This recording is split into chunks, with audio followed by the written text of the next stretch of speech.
Inna lillahi wa inna ilaihi raji'un. You know what? Bisa jadi 6,5 juta penduduk Indonesia. Sekali lagi 6,5 juta penduduk Indonesia bisa jadi gara-gara COVID-19 ini akan meninggal dunia. Dan gue gak pengen lu dong.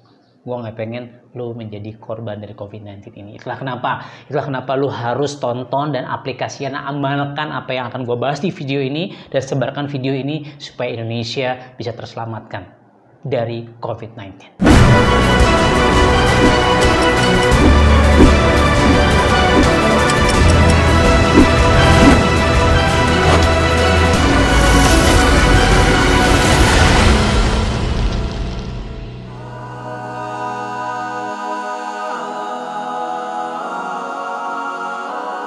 Assalamualaikum warahmatullahi wabarakatuh. Kembali bersama gue Dr. Andika Setiawan, your amazing mentor di channel kesayangan teman-teman, Amazing Life Project. Dan di fase-fase working from home ini ya, gue nih di rumah ingin terus memproduksi video-video edukasi tentang COVID-19. Kenapa kita harus bantu pemerintah Indonesia, kita harus bantu Indonesia untuk memberantas COVID-19 ini. Karena kalau enggak guys, ini akan banyak sekali korban, Dan kalau kita lihat sekarang Indonesia, warga negaranya banyak yang abai, masih berkerumunan, masih kongko-kongko, masih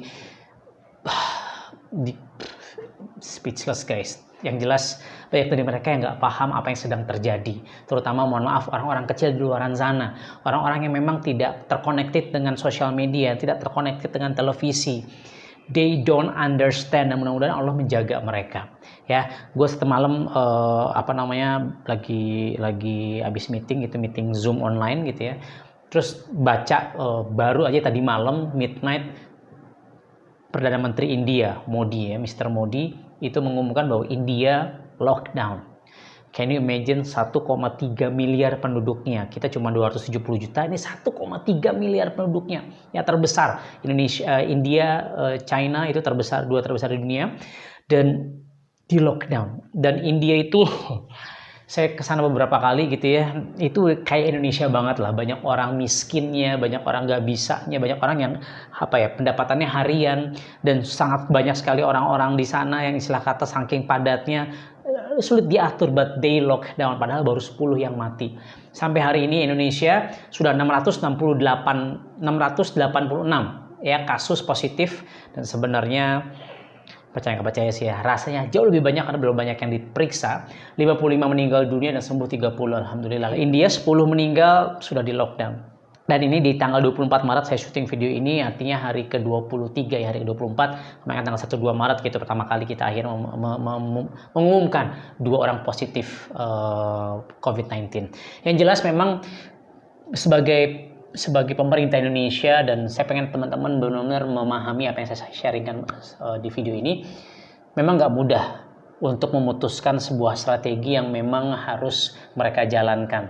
Tapi yang jelas kalau saya boleh berpesan, saya boleh meminta, please tegas, jangan mencelak, karena teman-teman saya di kedokteran, teman-teman saya tenaga kesehatan, mereka bingung ini instruksinya bagaimana.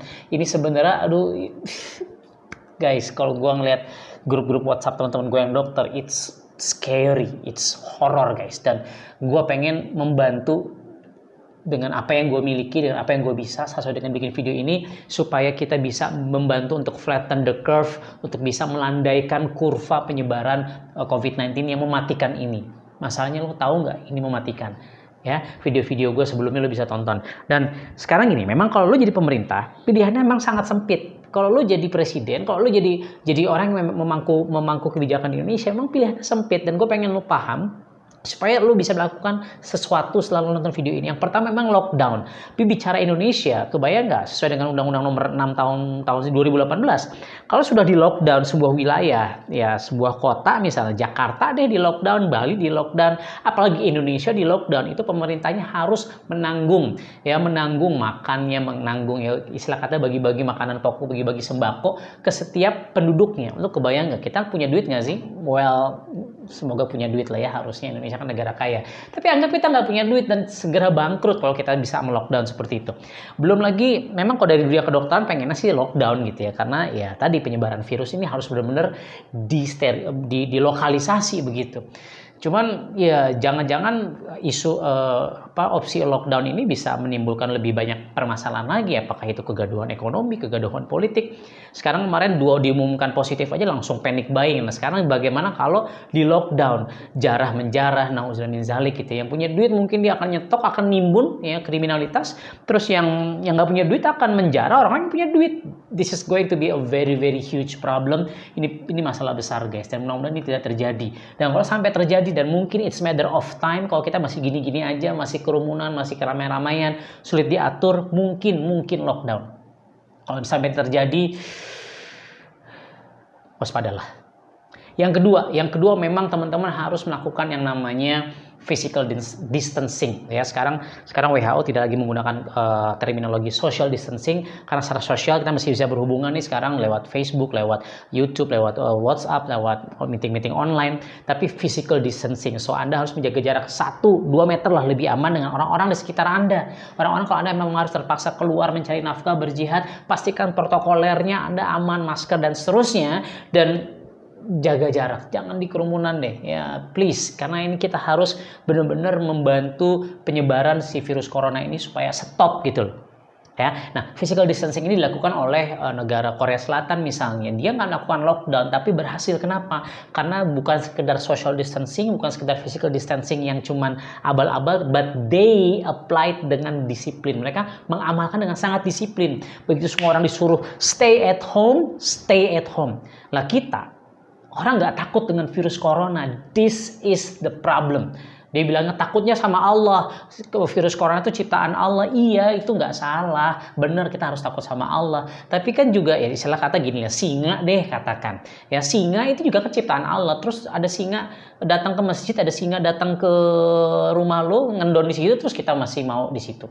Ya, atau kalau lo yang berpikiran seperti itu, katakan sekarang lo tinggal di Palestina deh, ya Masjid Al-Aqsa, yaitu banyak Yahudi di sana, banyak Israel di sana, terus mereka dengan senapan di sana, terus lo masih mau sholat di situ, ya pasti enggak lah, ya daripada lo mati gitu, ya orang Yahudi kan ciptaan Allah, lo nggak bisa ngomong begitu.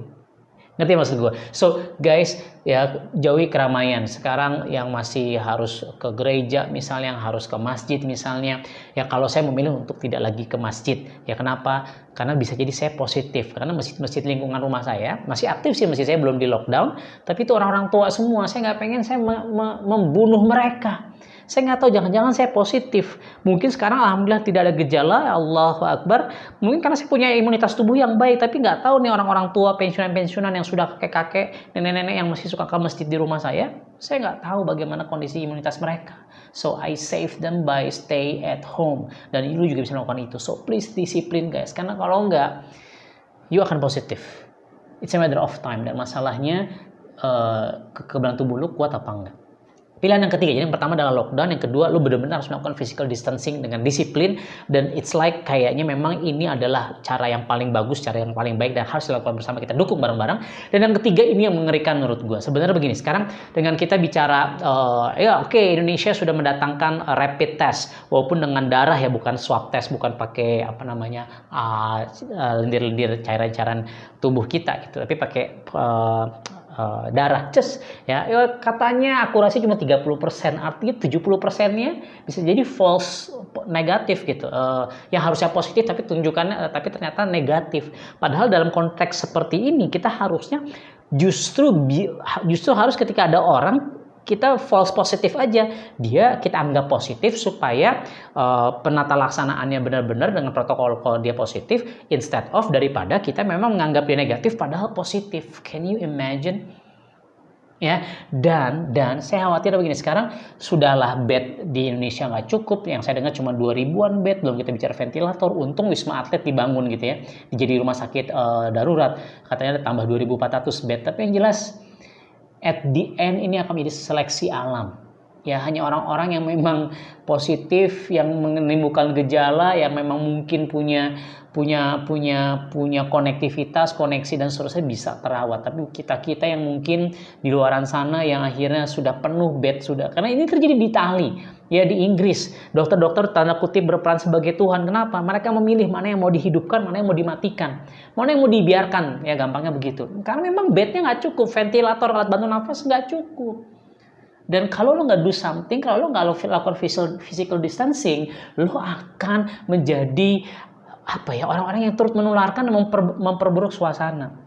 Dan bisa jadi skenario ketiga, herd immunity, kekebalan kawanan. Memang ada sebuah teori dalam ilmu kedokteran lah ya, ilmu virologi gitu, ilmu tentang belajar tentang virus. Karena kan virus itu memang adalah self-limiting disease. Dia adalah sebenarnya memang virus itu bisa menyembuhkan, tubuh kita bisa menyembuhkan dirinya sendiri, but it takes time. Makanya banyak orang yang kekebalan tubuhnya bagus selama 14 hari, tanda kutip tanpa minum obat apapun, dia bisa sembuh, terbebas, COVID-19-nya hilang. Kenapa? Pasukan perangnya berhasil mengalahkan si COVID-19. Ya, jadi ini self-limiting disease, ini bisa menyembuhkan dirinya sendiri kalau lu punya imunitas tubuh yang bagus. Masalahnya nggak semua orang, dan lu sering nggak olahraga, lu makannya bagus nggak, jangan gorengan terus, lu minumnya bagaimana, jangan lu begadang terus juga, pola hidup sehat lu bagaimana, ya lu jangan jarang cuci tangan, jangan lu jarang mandi, guys. Anggap lu nggak punya imunitas tubuh yang bagus, anggaplah begitu. Artinya lu harus stay at home, karena kalau nggak akan terjadi herd immunity. Sekarang teorinya begini, herd immunity itu orang Indonesia akan kebal, tapi untuk bisa kebal terhadap COVID-19 ini harus sekitar 60-70% dulu terinfeksi virus. Kebayang nggak? 60-70% terinfeksi virus. Sehingga kalau misalnya katakan penduduk Indonesia 270 juta. Ya, katakan penduduk Indonesia 270 juta penduduk Indonesia.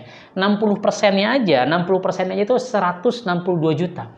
Jadi harus ada 162 juta penduduk Indonesia ya itu terjangkit virus COVID-19. Oh my goodness. Nah, jangan sampai.